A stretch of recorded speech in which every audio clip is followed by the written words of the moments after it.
Hi dear students and मेरे friends, welcome to my YouTube channel जिसका नाम है सूरज टीच पॉइंट। आज फिर से स्वागत है आपका हमारे इस चैनल पे। आज हम एक नए कॉन्सेप्ट के साथ आप लोग के साथ आए हैं जिसका नाम है बहुपद। जो विद्यार्थी अभी 10th क्लास का तैयारी कर रहे होंगे उसके मैथ्स के बुक में एक बहुपद नाम का चैप्टर है जिसको हम लोग इंग्लिश में पॉलिनोमियल कहते हैं। इसमें यह समझना है हम लोग को आज कि बहुपद में ये बहुपद कितने प्रकार के पढ़ने हैं मुझे, और बहुपद के शून्यक कैसे निकालते हैं, ये शून्यक क्या होता है, बहुपद कितने प्रकार के होते हैं, हम कैसे पहचानेंगे उसको। ठीक है, तो आपको 10th क्लास में बहुपद पढ़ना है। तो बहुपद को इंग्लिश में लोग पॉलिनोमियल बोलते हैं। तो बहुपद को हम लोग क्या बोलते हैं इंग्लिश में? पॉलिनोमियल। तो पॉलिनोमियल इंग्लिश में बोलते हैं इसको बहुपद को। इसलिए बहुपद को हम लोग px से भी सूचित करते हैं। कोई भी पद को px से सूचित किया जाता है पॉलिनोमियल कह के। चलिए अब हम लोग ये देख लेंगे कि बहुपद के कितने प्रकार हैं जो कि हमको जानना है इस क्लास में। अगर आप बहुपद के 10th क्लास में आपको बहुपद के 3 प्रकार पढ़ने हैं, जिसमें पहला है रैखिक बहुपद। तो पहला पढ़ना है हमको रैखिक बहुपद, जिसका व्यापक रूप होता है, रैखिक बहुपद का व्यापक रूप होता है ax plus b equal to 0। रैखिक बहुपद कहते हैं किसको है? जिस पद पर कोई घात ना हो, जिस बहुपद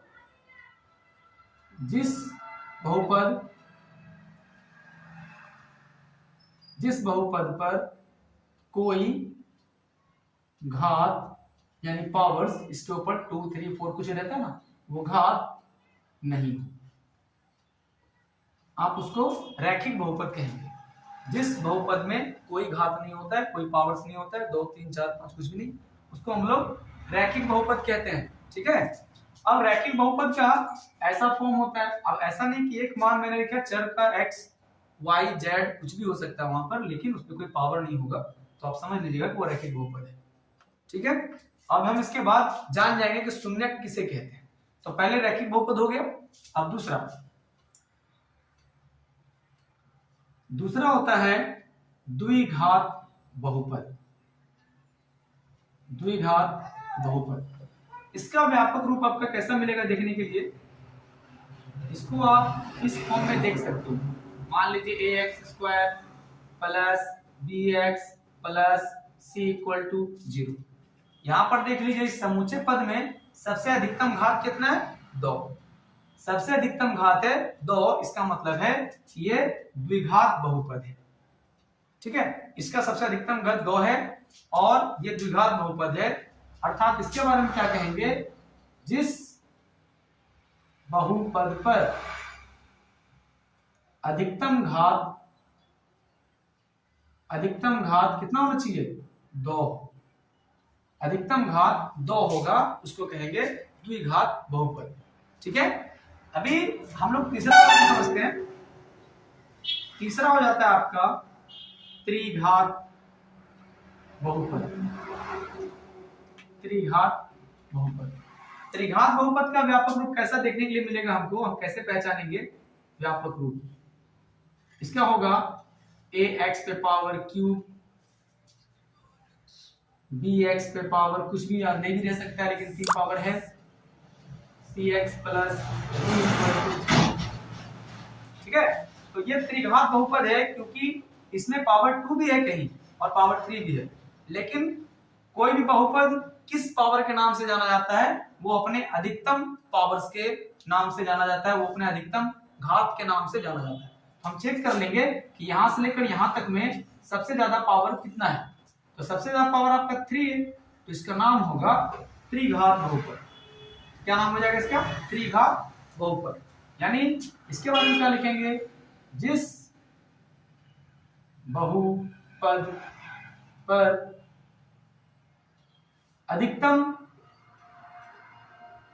घात 3 हो, अधिकतम घात 3 हो, उसको हम कहेंगे त्रिघात बहुपद।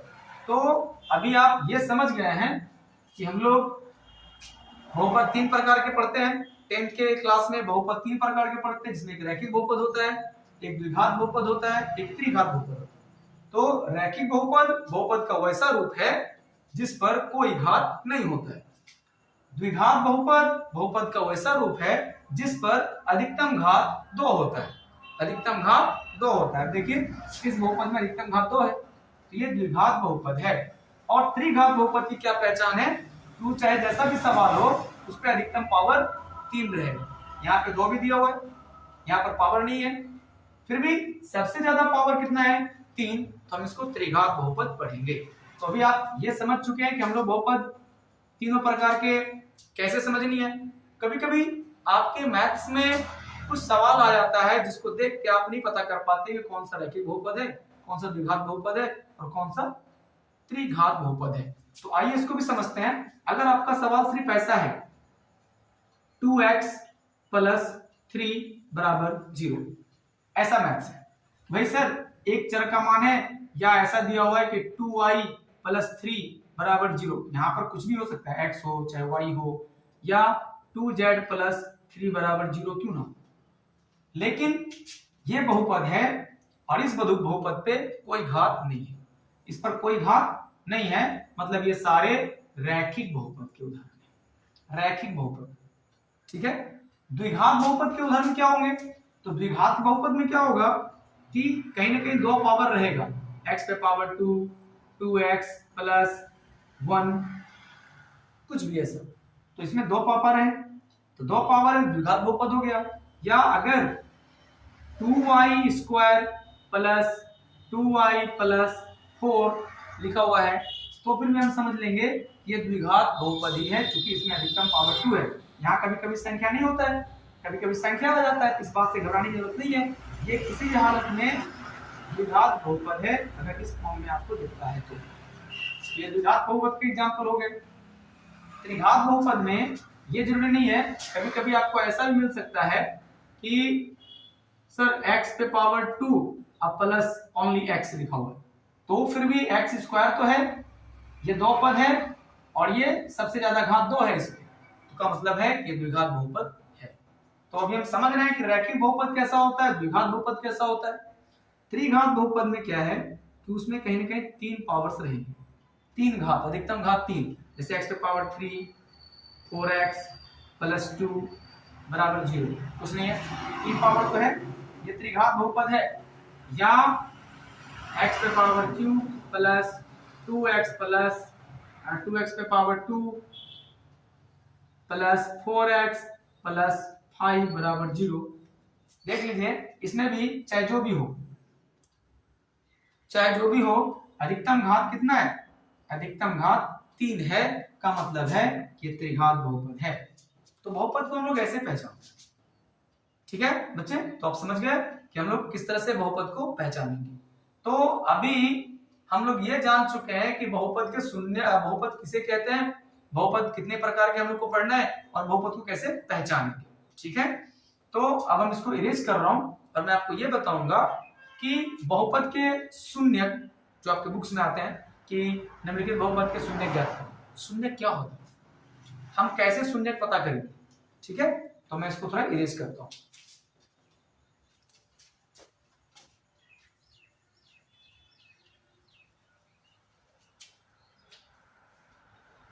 सबसे पहले हम लोग रैखिक बहुपद के शून्य को जानेंगे, तो रैखिक बहुपद का शून्य हम लोग कैसे ज्ञात करेंगे, ठीक है। तो शून्य का मतलब क्या होता है, ऐसे पहले समझिए कि शून्य हम लोग कैसे निकालते हैं। जैसे कि मान लीजिए आपको कोई संख्या दे दिया x + 2, x + 2 के शून्यक, x + 2 के शून्यक क्या होंगे। तो शून्य कहने का मतलब क्या होता है कि कोई ऐसा चीज जो अज्ञात मान है x, या अज्ञात मान है x या y z कुछ भी रहेगा अज्ञात मान की जगह पे, कह रहा है कि यहाँ पर कौन सा ऐसा अंक होगा जिसके डालने से इसका जो सम है वो 0 हो जाएगा, इसका जो सम है वो 0 हो जाएगा, तो जो संख्या आएगा वही उसका शून्य कहलाएगा।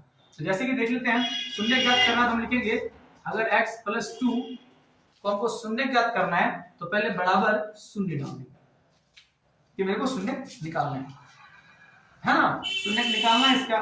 तो अभी आप ध्यान दीजिए कि हम इसको चर बोलते हैं और इसको अचर बोलते हैं। तो आप क्या करेंगे कि प्लस वाले 2 को बाहर करेंगे, तो आप लिखेंगे x बराबर, ये 2 प्लस में था, बाहर चला गया माइनस में हो गया, बाहर चला गया ये माइनस में हो गया।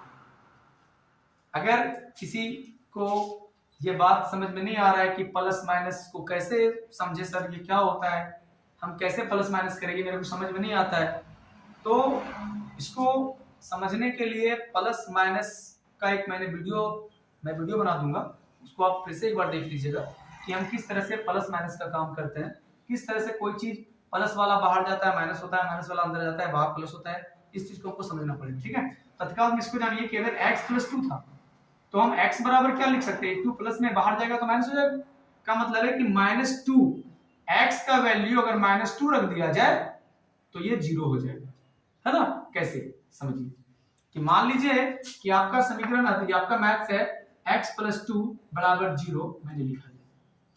अब इसमें मेरा सॉल्व करने के बाद x का मान क्या आ गया, -2 आया ना, तो जहां पर x है वहां पर हम -2 लिख देते हैं ऐसे, और बाकी जो जैसे है वैसे छोड़ देते हैं।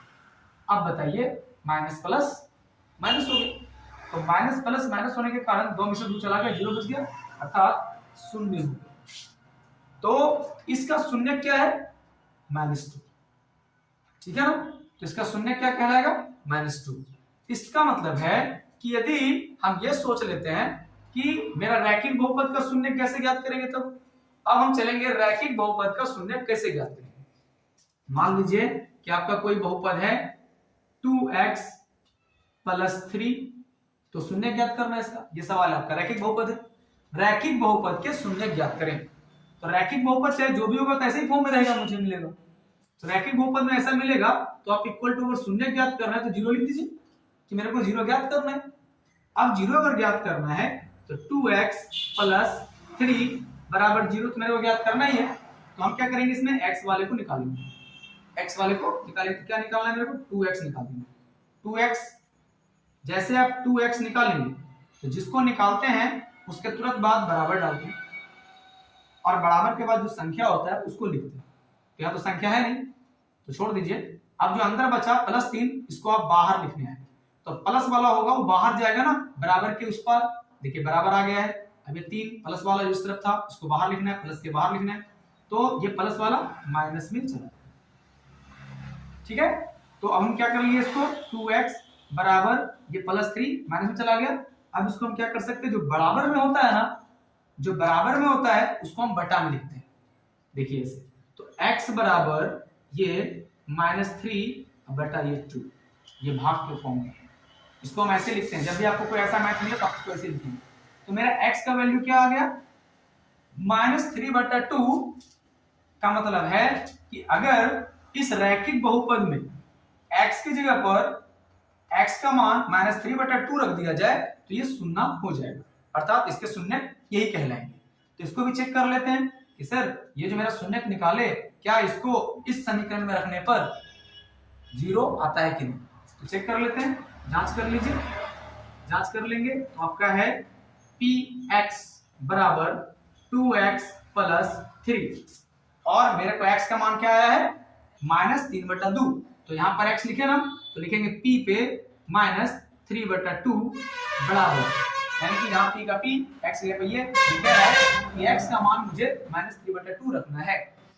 तो अब यहाँ पे देखिए, यहाँ क्या रिलेशन है दोनों के बीच, 2x कैसे आया होगा, तो 2 गुने x करते हैं तो 2x आता है, 2 गुने x करते हैं तो 2x आता है। अब इसका मतलब है कि 2 गुने 2 की जगह पे 2, अब इसके बीच तो गुना का रिलेशन है, तो गुना देकर x का मान लिखेंगे, कितना है, x का वैल्यू है -3/2, x का वैल्यू है -3/2। तो अब यहाँ 2 चिन्ह आपसे अपने सामने हो गए, तो 2 चिन्ह को आमने सामने नहीं करना है, दोनों को गुना करवाना होता है, इसलिए इनटू का सिंबल देते हैं ब्रैकेट में, ताकि ये दोनों चिन्ह मल्टीप्लाई करेगा, ठीक है। अब चलिए यहाँ पे क्या हुआ, 2 ये 2 कट गया, अब क्या बच गया, बचा ओनली -3, बचा ना -3। चलिए एक मिनट सॉरी, तो अभी 2 की जगह पे 2, x की जगह पे x, अब प्लस ये 3 है साइड में। अभी आप इसको काट दिए 2 में 2, अब क्या बचा, बचा ऊपर -3 और ये बगल में बचा +3। तो प्लस माइनस माइनस का मतलब है कि जीरो आ गया, अर्थात शून्य ज्ञात हो गया।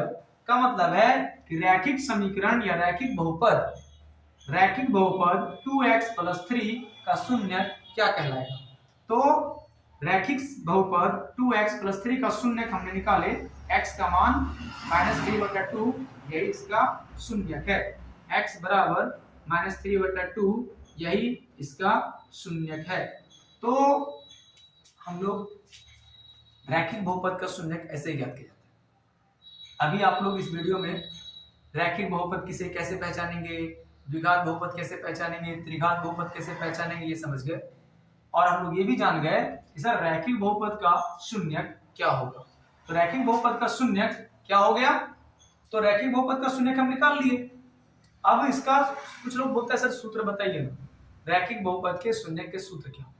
ऐसा नहीं करना है, यहाँ पे आप ये समझिए कि रैखिक बहुपद का जो व्यापक रूप होता है, रैखिक बहुपद के जो व्यापक रूप होते हैं, यानी आपका व्यापक रूप में क्या दिया है, px बराबर 2x + 3 दिया हुआ। इसका शून्य हम लोग निकाले व्यापक रूप से, यहाँ पर x a लिखा हुआ है और यहाँ पे b लिखा हुआ है, यही है ना।